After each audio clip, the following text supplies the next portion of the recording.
बच्चों का नर्सरी से कक्षा 8 के बीच दो दो पीएन नंबर जारी हो गया है।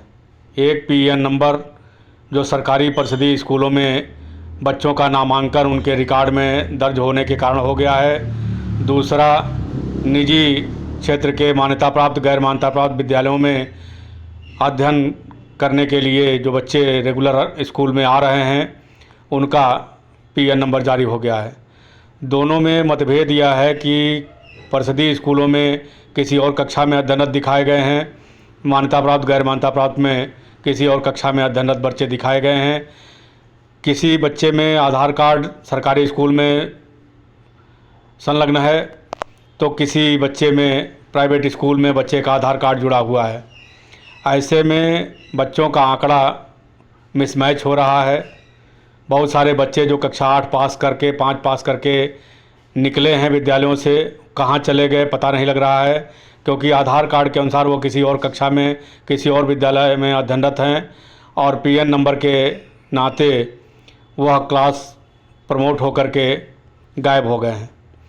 इन सब समस्याओं के समाधान के लिए हमारे आपके पास, चाहे वो सरकारी विद्यालय हो चाहे वो निजी मान्यता प्राप्त विद्यालय हो, केवल सत्र 2025-26 ही है। भारत सरकार के निर्देशों के अनुसार 2025-26 के बाद 26-27 से किसी भी नए बच्चे का जिसका पीएन नंबर नहीं है नामांकन नहीं हो सकेगा। किसी बच्चे के नाम में, जन्मतिथि में, लिंग में, माता पिता के नाम में कोई सुधार नहीं हो सकेगा। अगर ऐसा होता है तो बहुत बड़ी समस्या बच्चों के सामने खड़ी हो जाएगी। गलतियां विद्यालय करेंगे, खामियाजा बच्चे भुगतेंगे। इस सत्र में इस सब का सुधार आवश्यक है। इसके लिए उत्तर प्रदेश बेसिक शिक्षक संघ ने महानिदेशक को पत्र लिखा है। पत्र की कॉपी माननीय मुख्यमंत्री जी, शिक्षा मंत्री जी, स्कूल शिक्षा के सचिव भारत सरकार को और अपर सचिव बेसिक शिक्षा एवं निदेशक बेसिक शिक्षा को भी प्रेषित किया गया है। लेकिन संपूर्ण जिम्मेदारी केवल अधिकारियों की नहीं है, कहीं न कहीं भागीदारी हमारे विद्यालयों, विद्यालय संचालकों और प्रधानाध्यापकों की भी है।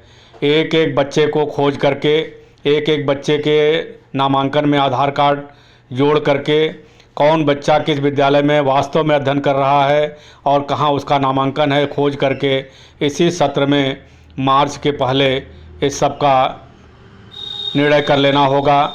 इसकी सत्यता को उजागर करके बच्चों को वास्तविक विद्यालयों में उनके डेटा में, उनके UDAIS डेटा में पहुंचाना होगा। इसके लिए भारत सरकार से और राज्य सरकार से बेसिक शिक्षक संघ अनुरोध किया है, आगे अनुरोध करेगा। मुलाकात करके इस पर विचार करके आवश्यक निर्देश आदेश जारी कराया जाएगा। लेकिन आप सभी विद्यालय वालों से अनुरोध है कि आप सभी लोग अपने अपने विद्यालय में अध्ययन करने वाले वास्तविक बच्चों का डेटा दुरुस्त कर लें। UDAIS पर आप आधार कार्ड जोड़ करके अपार ID जनरेट कर लें।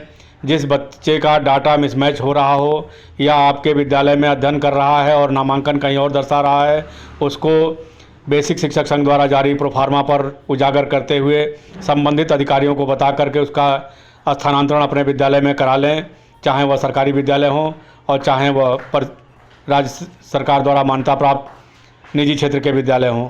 आप सभी लोग इस पर ध्यान दें। यह सत्र बहुत ही महत्वपूर्ण है बच्चों के हित के लिए, विद्यालयों के हित के लिए। अधिक जानकारी के लिए आप संपर्क कर सकते हैं। सुशील सिन्हा, प्रदेश संगठन मंत्री, उत्तर प्रदेश बेसिक शिक्षक संघ उत्तर प्रदेश, 9919030638।